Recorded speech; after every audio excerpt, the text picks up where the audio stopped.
प्यारे बेटे और बेटियों, 5 देवता हैं इस दुनिया में। जड़ देवता, पृथ्वी, वायु, जल, आकाश और अग्नि, ये देवता हैं। हमारे यहां निरुक्त एक शास्त्र है, उसमें यास्काचार्य से प्रश्न किया, देवता कस्मात्। आप जगह जगह देवताओं की कल्पना करते हैं, लेकिन निरुक्तकार क्या बोलता, देवता किसे कहते हैं? तो उसका उत्तर दिया वहां पर ऋषि यास्क ने, देवोदानादवा दीपनादवा द्योतनादवा द्युस्थानो भवती तिवा। इसका मोटा अर्थ बताता हूं मैं। इसका मोटा अर्थ है, जो हमें जीवन देता है उसका नाम देवता है। इससे सरल अर्थ तो नहीं होगा ना कोई भी। जो हमें जीवन दे, जो हमें जीवन जीने का कला दे, वो देवता है। आप बोलेंगे, बताओ ये धरती मां ना हो तो हमारे जीवन की कल्पना है? बोलो प्यारे बच्चों, बोलो भाई, यूं कमजोरी में नहीं बैठना, क्लास की तरह चलना है, ठीक है? और ये सूर्य देवता ना हो तो जीवन की कल्पना हो सकती है? और ये आकाश जिसमें सब कुछ समाया हुआ, ये ना हो तो कैसे गति होगी? और जल ही जीवन है, जल नहीं होगा तो कैसे जिंदा रहेंगे? और वायु, वायु तो इतना बड़ा देवता, 3 मिनट लगातार ना मिले तो राम नाम सत्य है, कुल ही 3 मिनट में। तो ये देवता है क्या नहीं?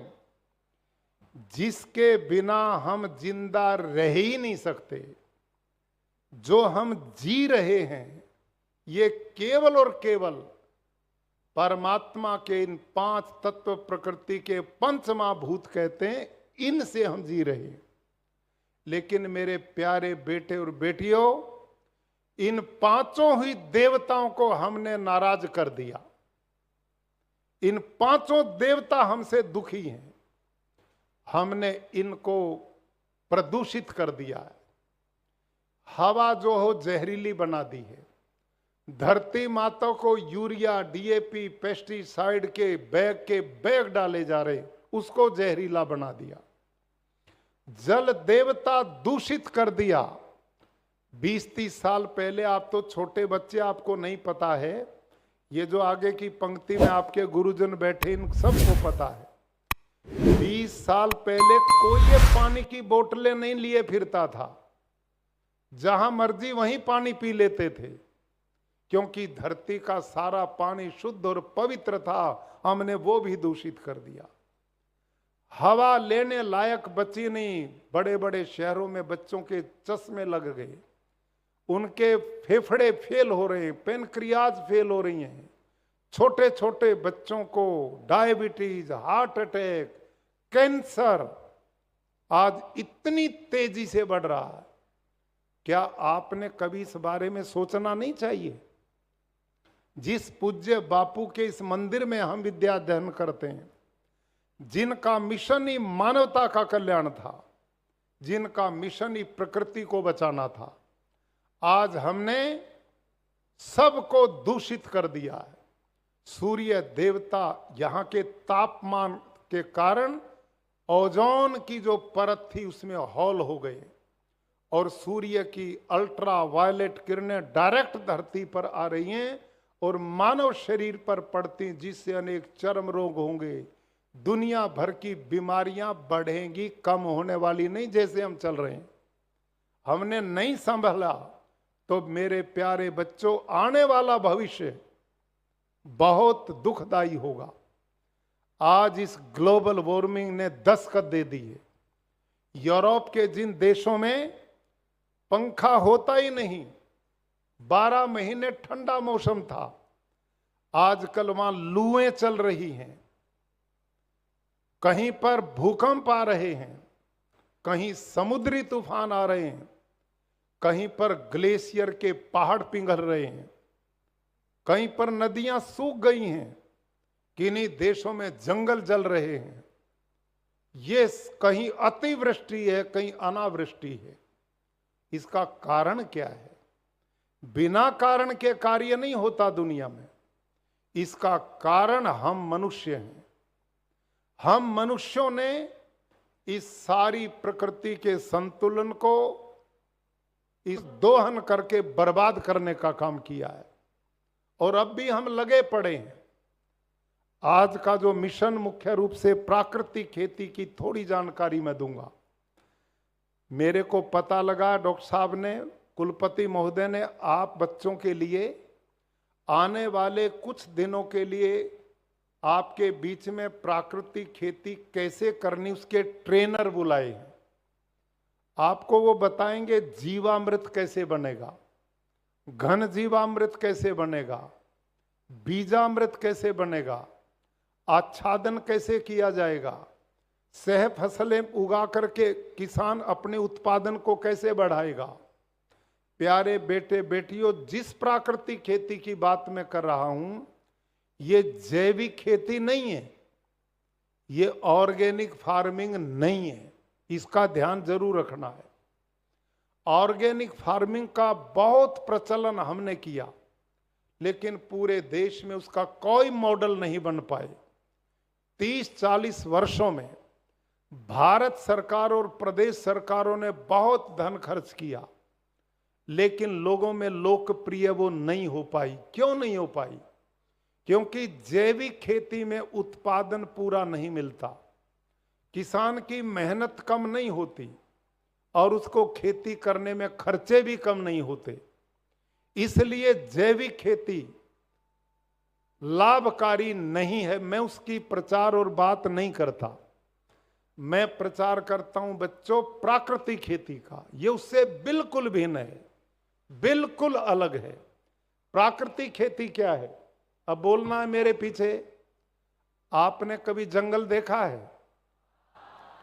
आप में तो बहुत आदिवासी क्षेत्र के बच्चे जो रहते ही जंगलों में, प्रकृति की गोद में, ये सौभाग्य है। शहरों में खुश तो हो रहे हैं, लेकिन हवा लेने की है ही नहीं। वह बढ़िया हवा तो आप ले जाते हैं। तो ध्यान करो, आपने जंगल देखा? अच्छा ही बताओ मेरे को, उन जंगलों में यूरिया कौन डालने जाता है?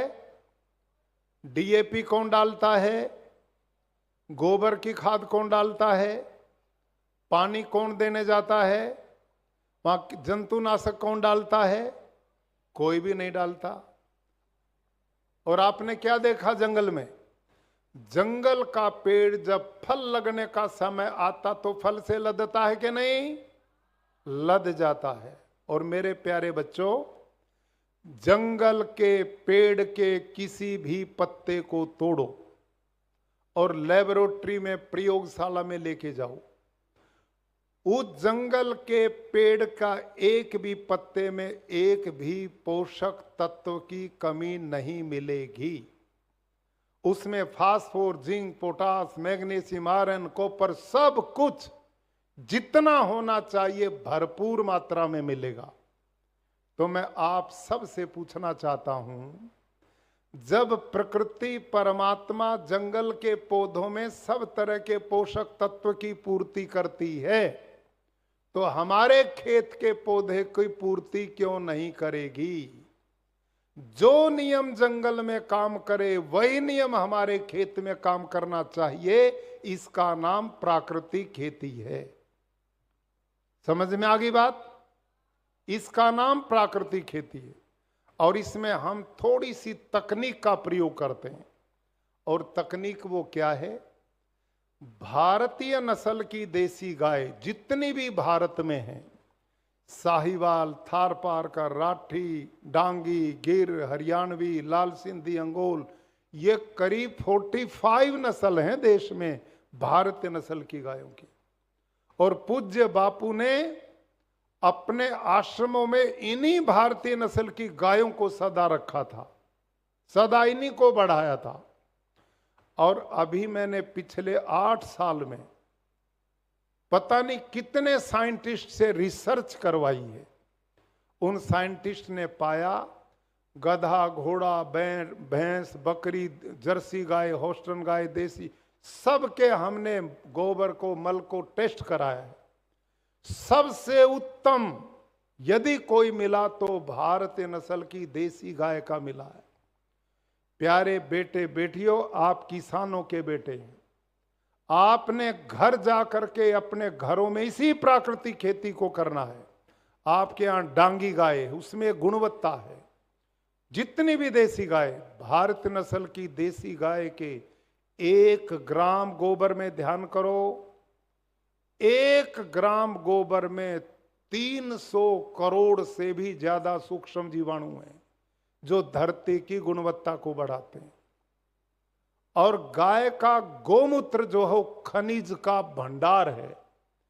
खेती बाड़ी में जितने भी रोग आते हैं उनको नष्ट करने की शक्ति रखता है। अभी हमारे बीच में आदरणीय डॉक्टर केबी कथीरिया जी बैठे हैं। कथीरिया साहब, दर्शन दो एक बार इन बच्चों को। आप कुलपति हैं, बैठिए। आप आनंद कृषि विश्वविद्यालय के वाइस चांसलर हैं।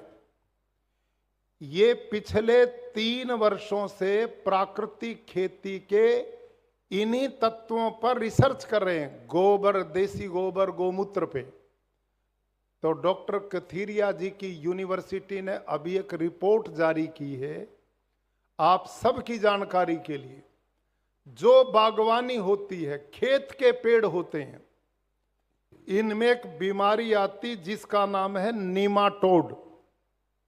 नीमाटोड ऐसी बीमारी है बच्चों कि जो पौधे की जड़ को ही खत्म करती है और पौधा सूख जाता है। बड़े बड़े बाग बगीचे 20 साल के वो भी सूख जाते हैं और किसान बर्बाद हो जाता है। उस बीमारी का अब तक पेस्टिसाइड में दुनिया में कोई सफल इलाज नहीं है, कोई सफल इलाज नहीं। लेकिन डॉक्टर कथीरिया जी के साइंटिस्ट ने इन्हीं की यूनिवर्सिटी में रिसर्च किया है। इस बीमारी का इलाज केवल और केवल जीवामृत पाया, जिसमें देसी गाय का गोमूत्र है। देसी गाय के गोमूत्र में उस रोग को जड़ से नष्ट करने की क्षमता। कितना बड़ा इलाज, फ्री का इलाज, बिना पैसे का, बिना खर्चे का इलाज। ये प्राकृतिक खेती का कमाल। तो मेरे प्यारे बच्चों, ये जो देसी गौमाता है, भारतीय नस्ल की गाय जितनी भी देश में, इनके गोबर गोमूत्र से हम बीजामृत, जीवामृत, जीवामृत बनाते हैं। देखो कितना सस्ता। यह गांधी जी का मिशन। पूज्य बापू जब इंग्लैंड में पढ़ने के लिए गए थे, वकालत करने, तो एक बार उनके पेट में भयंकर पीड़ा हुई और इतना दर्द हुआ वो सहन नहीं कर पाए। उनको अस्पताल में ले जाया गया। डॉक्टरों ने कहा इनको अपेंडिक्स हो गया है, अपेंडिक्स का दर्द है और ऑपरेशन करना पड़ेगा। तो ऑपरेशन की डेट फिक्स हो गई। इस बीच में उनका एक प्राकृतिक चिकित्सक डॉक्टर से परिचय हुआ। उनकी एक बुक थी रिटर्न टू नेचर, प्रकृति की ओर लौटो। महात्मा गांधी के हाथ में वो पुस्तक लग गई। प्यारे बच्चों, उन्होंने उस पुस्तक को पढ़ा तो उनके जीवन ही बदल गया। उन्होंने उसके मिट्टी पट्टी का इलाज लिया, एनीमार वो किया। अपेंडिक्स कोई बीमारी नहीं है, वहां एक नर्वस सिस्टम है जिसमें मल जरूरत से ज्यादा जमा होकर के सड़ता है और उसमें स्वेलिंग आकर के पीड़ा होती है, तो उसको डॉक्टर काट के निकाल देते हैं। लेकिन वो भी शरीर के लिए जरूरी थी। तो परिणाम, उनका ऑपरेशन तो हो गया, लेकिन उनको बहुत कॉन्स्टिपेशन, कब्ज रहने लगा। तो उसके बाद उन्होंने प्राकृतिक चिकित्सा की उस पुस्तक को पढ़ा और विचार किया, अंग्रेजों ने मेरा देश गरीब बना दिया, मुगल मेरे देश को लूट के ले गए, लोगों पे इलाज करने का पैसा नहीं है, तो ये प्राकृतिक चिकित्सा फ्री की, ये पंचतत्वों की चिकित्सा है, इसमें पैसा ही नहीं लगता।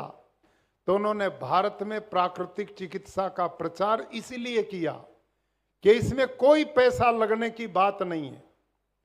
बिल्कुल वही चीज प्राकृतिक खेती में, इसमें कोई पैसा नहीं लगेगा बेटे बेटियों। आप अपने पूज्य माता पिता को ये ट्रेनिंग दो, यहां वो ट्रेनिंग आपको मिलने वाली है। गांव गांव में आप जाओगे, किसानों को आपने बताना है। मेरी लिखी एक पुस्तक डॉक्टर साहब ने मंगाई, वो आपको मिलेगी, उसको पढ़ना आपने है और अपने गांव के अपने परिवारों को ये शिक्षा दो। यदि आप प्राकृतिक खेती करोगे तो आपकी धरती दोबारा उपजाऊ बन जाएगी, सोना बन जाएगी। और भूमिगत जल जो बढ़ेगा, वर्षा से बाढ़ नहीं आएगी धरती पे, सारा पानी धरती माता पी करके अपने पेट में ले जाएगी इस पानी को, बाढ़ नहीं आएगी। ये प्राकृतिक खेती में होता है। और ये ग्लोबल वार्मिंग में जो तूफान चलते हैं, आंधी वर्षा होती, इसमें फसलें गिर जाती हैं। प्राकृतिक खेती में वो भी नहीं होता, हमारी फसलें नहीं गिरती, बड़ी मजबूत बनी रहती हैं। और जैविक खेती में उत्पादन घटता, जिसकी बात कही, प्राकृतिक खेती में 5 आयाम से खेती करोगे तो इसमें आपकी पैदावार भी नहीं घटेगी, उत्पादन भी कम नहीं होगा।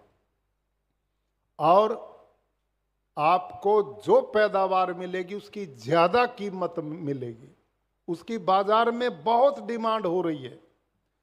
कल ही मैं दिल्ली में पीएमओ में था, मेरा वहां प्रेजेंटेशन इसी बात पे हुआ कि प्राकृतिक खेती के मूल सिद्धांत और कैसे हम देश को आत्मनिर्भर बना सकते हैं। तो हम भारत के माननीय प्रधानमंत्री जी के आभारी हैं कि उन्होंने पूरे देश के किसानों की चिंता करते हुए, धरती माता को बचाने के लिए, पर्यावरण और पानी को बचाने के लिए अब पूरे देश में प्राकृतिक खेती को प्रारंभ करने का निर्णय लिया है। अब ये पूरे देश में ये अभियान चलने वाला है। इसके लिए अलग बजट भी प्रधानमंत्री जी ने दिया है।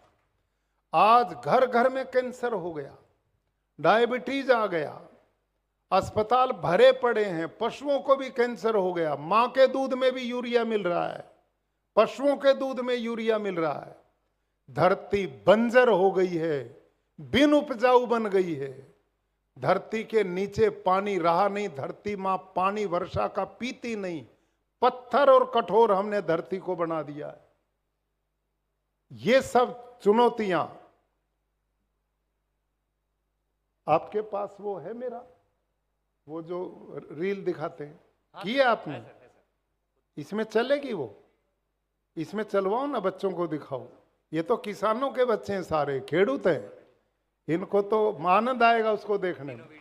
आप लगाओ वीडियो, चलेगी? हाँ, किसान भाई और बहनों, आप देखो बेटे, आपकी धरती कैसे यूरिया डीएपी ने बर्बाद कर दी है। इसकी एक घटना है, ये अभी की घटना है, देखो इसको। गुरुकुल ज्योतिसर जिला कुरुक्षेत्र में छात्रों की संख्या बढ़ने के कारण हमने, हाँ वो देख रहे हैं बच्चे, अपने पड़ोसी ऐसे एक किसान से 5 एकड़ जमीन लीज पर ली, जिसमें छात्रों के लिए ग्राउंड बनाया जा सके। उसकी फेंसिंग के लिए प्रबंधक समिति ने निर्णय लिया कि उसमें ड्रिल मशीन के द्वारा जमीन में होल करके पाइप लगाकर उसमें तार फेंसिंग की जाए। ये देखो पत्थर बन गई जमीन, अंदर सुरक्षित मिट्टी देखो कैसे उड़ रही है। तो उसमें ड्रिल मशीन से जब हम छिद्र करने लगे तो जोर लगा करके भी 63 सीसी का इंजन उस भूमि में 2 इंच से ज्यादा छिद्र नहीं कर पाया। ये देखो आप कैसी भूमि बन गई। दूसरी जगह अब ये 2 लोग लगे इसमें, 2 दबाने में, देखो अब इसको। लेकिन फिर हमने विचार किया कि ये जमीन इतनी कठोर क्यों है। क्या गुरुकुल कुरुक्षेत्र की जिस ये मेरा फार्म है, वहां लेके आई मशीन को हम, क्या वो भी जमीन इतनी कठोर है? तो हम ड्रिल मशीन को गुरुकुल कुरुक्षेत्र के खेतों में लेकर के गए। तो वहां पर जब ड्रिल की गई तो कुल 30 सेकंड में 2.5 फीट गहराई तक ड्रिल मशीन ने छिद्र बना दिया। वो आप इन चित्रों से भी देख अब ये देखो मिट्टी का रूप देखो आप इसका। किसान भाई और बहनों, ये देखो आप, सब कुछ अंतर किस बात का है? ये देखो कि हमने देखा कि जिस किसान से हमने ग्राउंड के लिए जमीन लीज पर ली है, उसमें किसान पिछले 40-45 वर्षों से केवल रासायनिक खेती करता है, जिसका परिणाम यूरिया, डीएपी, जंतुनाशक, पेस्टिसाइड, इंसेक्टिसाइड ने सभी केचुए, अर्थवर्म मार दिए, हड़सिया। सूक्ष्म जीवाणु खत्म कर दिए। हाँ। धरती पत्थर बन गई, बंजर बन गई। इसका परिणाम है कि इस समय भारत की धरती पानी नहीं पी रही।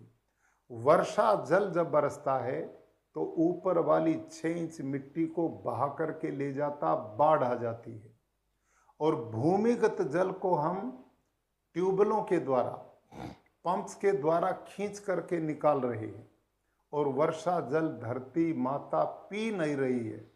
इस कारण भूमिगत जल घटता जा रहा है, जमीन बंजर होती जा रही, पत्थर होती जा रही।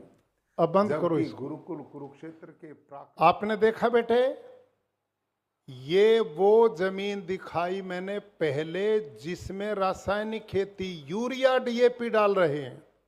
वो धरती कठोर पत्थर बन गई है, वो पानी नहीं पीती, वर्षा जल बहता और सारे देश में बाढ़ आ रही, बर्बाद हो रहे हैं।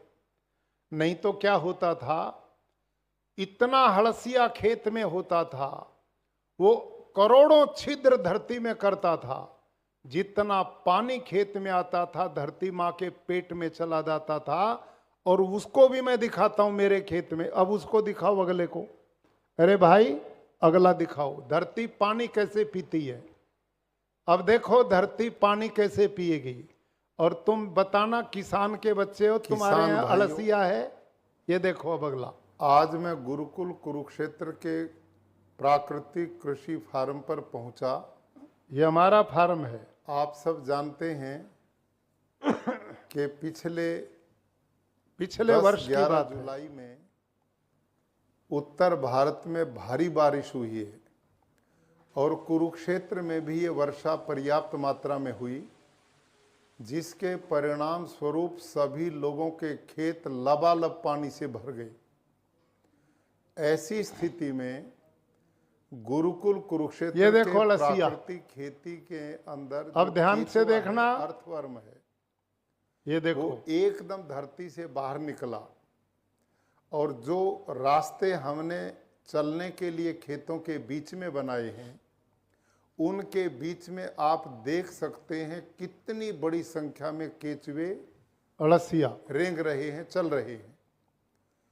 और हमारे दिखाई दिया में देखो 8-10 लाख तक केचुआ काम करते हैं, और ये भूमि में 8-10 फुट तक यूं सीधा छेद बनाते हैं, दूसरे छेद से ऊपर आते हैं, इससे जाते हैं और इससे आते हैं। इसका परिणाम क्या है कि धरती के अंदर, ये देखो, सुनो ध्यान से इसको, जितना भी ये पानी वर्षा का है, ये देखो परपोटा, उन छिद्रों के द्वारा ये धरती माँ के पेट में जा रहा है।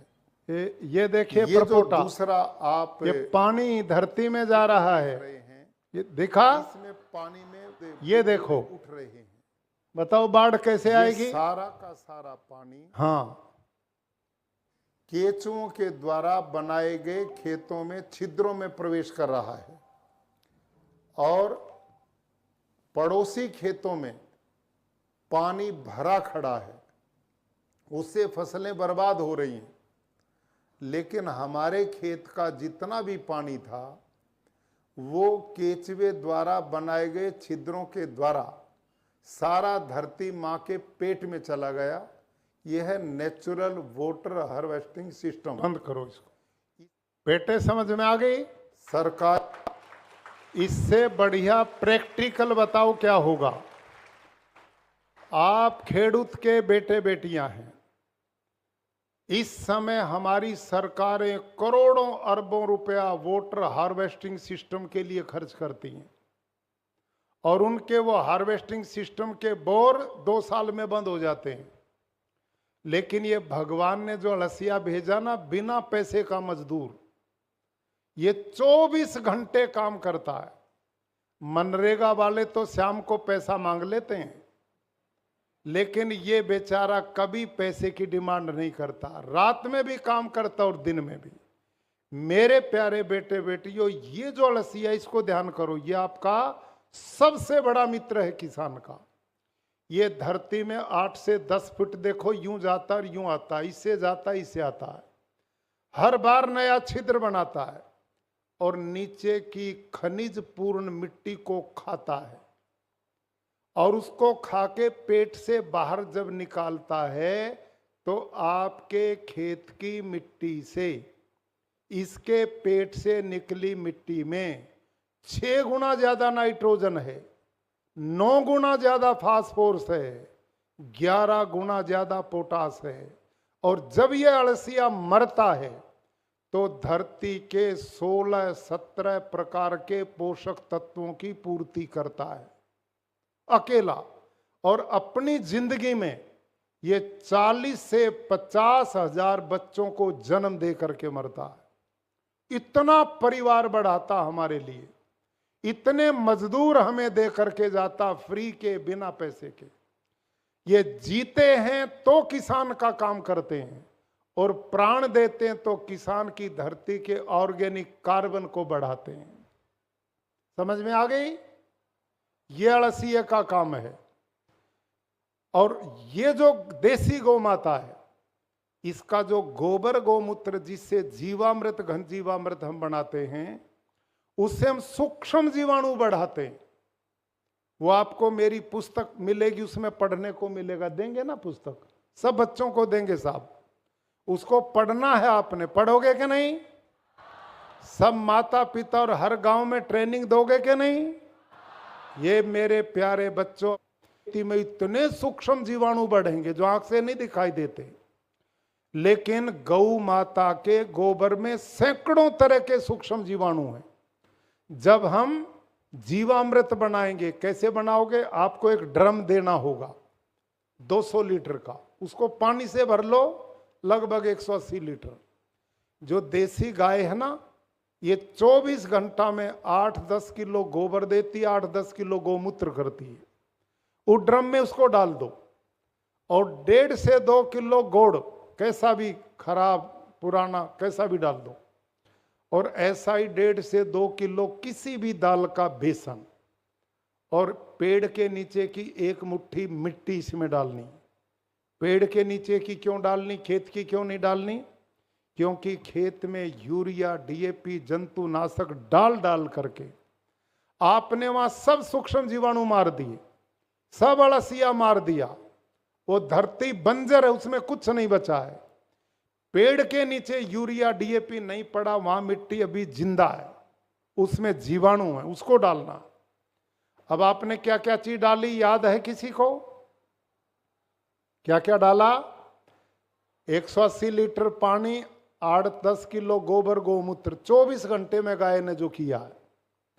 1.5 से 2 किलो गुड़, 1.5 से 2 किलो दाल का बेसन, 1-2 मुट्ठी मिट्टी, बस। अब देखो बच्चों ध्यान से, गुड़ भी किसान बनाता और दाल का बेसन भी किसान के खेत में है, और गोबर गौमूत्र उसकी गाय देती है, पेड़ के नीचे की मिट्टी है। बाजार में तो नहीं जाना पड़ा, बाजार में हमने कोई चीज लेनी नहीं, गांव का पैसा गांव में ऐसे रहेगा, और कुछ भी नहीं चाहिए। लकड़ी का डंडा लो, 5 मिनट सवेरे 5 मिनट शाम इसको घोलना है, 4 दिन। 5वें दिन 1 एकड़ का कल्चर खाद तैयार, 1 एकड़ का। सोचो बच्चों, 1 दिन के गोबर गौमूत्र से 1 एकड़ का खाद तैयार हो गया, 1 एकड़ का। गाय दूध भले ही रोज ना दे, गोबर गौमूत्र तो डेली देगी कि नहीं?